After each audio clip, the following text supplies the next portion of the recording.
और उसके बाद वो अंदर ध्यान होती जब वो चौहरी मेले में चला गया। चौहरी मेले में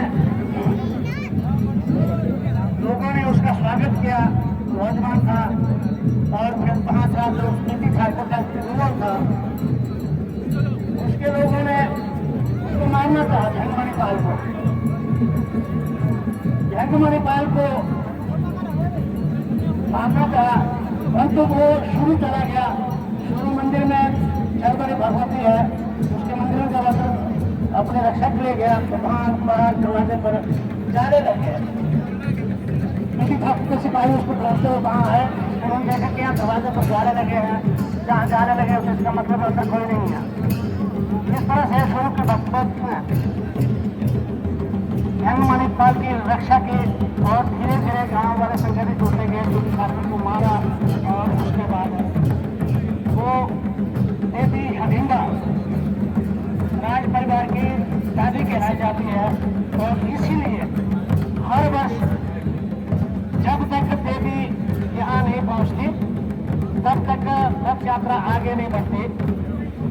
और आज के दिन तो सुबह सुबह ही जब वो रामशिला देवी पहुँचती है, रामशिला के लिए स्पेशल एक व्यक्ति जाता छड़ी लेकर के उनके स्वागत में, देवी के स्वागत में फिर उनको रघुनाथ मंदिर में लाया जाता है।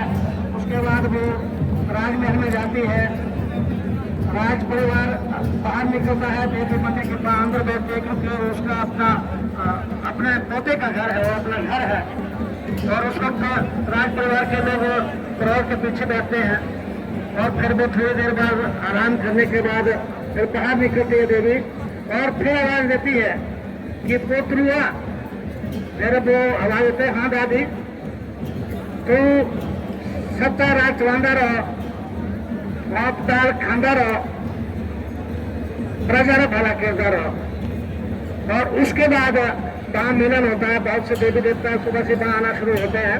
और उसके बाद देवी अपने जहाँ ठहरते हैं 7 दिनों में वहाँ आती है। और अभी भी मुझे लगता है अभी देवी तो हमारे बीच में नहीं पहुंची है।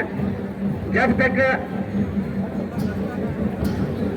शायद पहुंच गए होंगे और देवी पहुंच गई है। और धीरे धीरे जैसे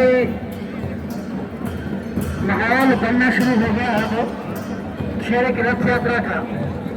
और इस समय हमारे सामने ऊपर देखली देवी कुंड में और देखली में वो भी भगवान रघुनाथ को नमन करने बाहर आते हैं, उनको नमन करते हैं, क्योंकि सभी देवी देवताओं के अधिपति देव भगवान रघुनाथ जी हैं। और भगवान रघुनाथ जी की छत्र छाया में ये 7 दिन का जो मेला 7 दिन का दशहरा मनाया जाता है। हाँ, कुछ देवता नदी के पार खाल से इस तरफ नहीं आते, जैसे मलाना के जमरू, किरमल, सीमल, ये देवता देवी चौकी में ही ठहरते हैं और 7 दिन तक वही रहेंगे। वाले दिन उनके कार्यक्रम यहाँ आते हैं, अपनी हाजिरी देते हैं। और उसके बाद लंका वाला दिन लंका दहन होता है और फिर दशहरा समाप्त होता है। और इस बीच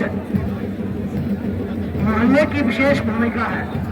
मोहल्ले का मतलब महामिलन, देवी देवताओं का जो महामिलन होता है वो मोहल्ले वाले दिन होता है। सभी देवता एक दूसरे से मिलते हैं, भगवान रघुनाथ के दरबार में हाजिरी भरते हैं और भगवान रघुनाथ के हाजिरी भरने के बाद अपने अपने स्थानों पर चले जाते हैं। उसी दिन गांव में भी एक परंपरा है हम लोग के, हालांकि अब लोग धीरे धीरे समाप्ति की ओर है, कि गांव के माल की पूजा करते हैं। अपने पशु पक्षियों की पूजा मोहल्ले वाले दिन की जाती है। अपने जो गाय, बैल, भेड़, बकरियां, उनको मालाएं पहनाते हैं, तिलक लगाते हैं, उनके ऊपर अखरोट फेंकते हैं। पूरी तरह से उनको मान सम्मान दिया जाता है। और ये भारतीय संस्कृति का सबसे बड़ा पुष्ट पहलू है, सबसे उत्तम पहलू है कि हम पशु पक्षियों को भी उतना ही मान सम्मान देते हैं जितना हम इंसानों को सम्मान देते हैं।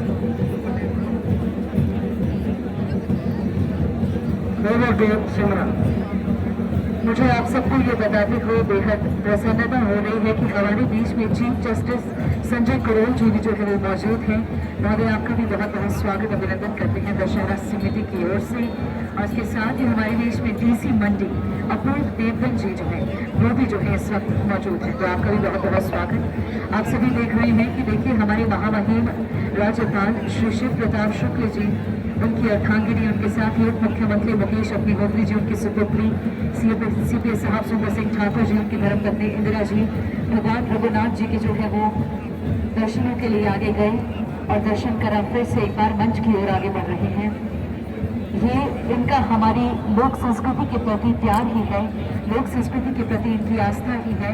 और देखिए मैं आस्था कह रही हूँ और